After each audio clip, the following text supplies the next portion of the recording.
আমি তৌফিক রহমান তুহিন আপনাদের স্বাগত জানাচ্ছি ওয়ার্ল্ড কাপ ইনসাইট উইথ তৌফিক তুহিনে।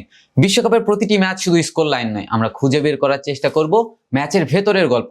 কোন কৌশলে ম্যাচ বদলালো, কোন সিদ্ধান্ত ব্যবধান করে দিল এবং কোন মুহূর্ত হয়ে গেল টার্নিং পয়েন্ট। চলুন আজকের ম্যাচগুলো দেখি স্পোর্টস 24 বিডির সঙ্গে।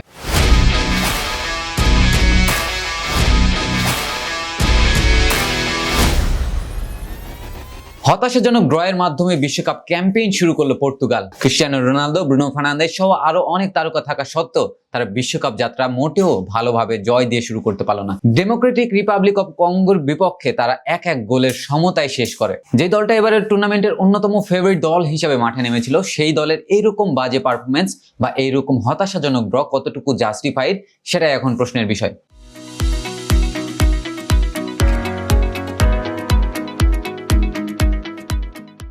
পর্তুগালের প্রথম ম্যাচে তাদের যেসব তারকা ফুটবলাররা রয়েছেন, তাদের নামের সঙ্গে তাদের পারফরমেন্সের কোনো ধরনেরই মিল পাওয়া যায়নি। পর্তুগালের কোচ রবার্তো মার্টিনেজের natural playing style, gegen pressing এবং কুইক কাউন্টারের সঙ্গে আজকের ম্যাচের সেরকম কোনো ধরনের সাদৃশ্য দেখা যায়নি।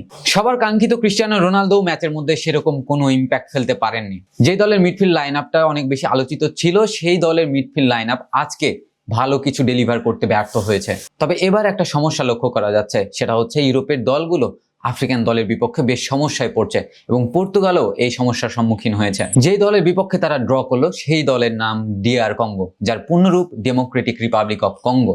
ডেমোক্রেটিক রিপাবলিক অফ কঙ্গো কিন্তু 1974 বিশ্বকাপের পরে আবার প্রথম বিশ্বকাপ খেলতে এসেছে এবং প্রথম বিশ্বকাপে তারা পর্তুগালের বিপক্ষে 1 পয়েন্ট নিয়ে ঘরে ফিরলো। এর থেকে বোঝা যায় এবারে বিশ্বকাপে ছোট দল বা বড় দল বলে কিছুই নেই। প্রত্যেকটা দল তাদের শক্তির সর্বোচ্চ ব্যবহার করছে, প্রত্যেকটা দল চেষ্টা করছে নিজেদের সেরাটা দেওয়ার এবং প্রত্যেকটা দল চেষ্টা করছে বড় বড় দলকে হারিয়ে ম্যাচ জিতে নেওয়ার। দিনের দ্বিতীয় ম্যাচে মাঠে নেমেছিল ইংল্যান্ড বনাম ক্রোয়েশিয়া এবং ইংল্যান্ড 4-2 ব্যবধানে ম্যাচটি জিতে যায়।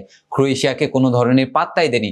যদিও ম্যাচটা একদম হাড্ডাহাড্ডি ভাবে শুরু হয়েছিল, দুটো দলই 2-2 ব্যবধানে প্রথমার্ধ শেষ করে, কিন্তু দ্বিতীয়ার্ধে ম্যাচের চিত্র পুরো পাল্টে যায়। মার্কাস রাশফোর্ড এবং জুড বেলিংহামের গোলে জয়ের দেখা পায় থ্রি লায়ন্সরা। যদিও এই ম্যাচে প্রথম 2 গোল করেছেন হ্যারি কেন এবং এই টুর্নামেন্টে মেসির পরে তার অবস্থান হয়ে গেল টপ গোল স্কোরার দিক থেকে। মেসি করেছেন 3 গোল, যিনি কিনা এখন পর্যন্ত টপ গোল স্কোরার রয়েছেন, এবং দ্বিতীয় স্থানে রয়েছেন কিলিয়ান এমবাপ্পে, আর্লিং হ্যালান্ড এবং হ্যারি কেন, যারা কিনা 2টো করে গোল করেছেন। পর্তুগাল হট ফেভারিট দল হিসেবে বিশ্বকাপে এসে প্রথম ম্যাচেই ফুটবল ভক্তদের হতাশ করলেন, কিন্তু ইংল্যান্ড, যারা কিনা এবারে হট ফেভারিটের তালিকায় ছিল না বা ফুটবল ভক্তরা তাদেরকে নিয়ে সেরকম আলোচনাও করছিলেন না, তারা কিন্তু তাদের সেরা শুরুটা করেছেন এবং তাদের এই জয়ের ধারা কতদূর পর্যন্ত অব্যাহত থাকে নাকি তার প্রতিবারের মতো হতাশ করে, সেটাই এখন দেখার বিষয়।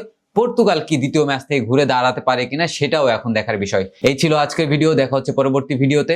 ততক্ষণ ভালো থাকুন, সুস্থ থাকুন, স্পোর্টস 24 বিডির সঙ্গেই থাকুন।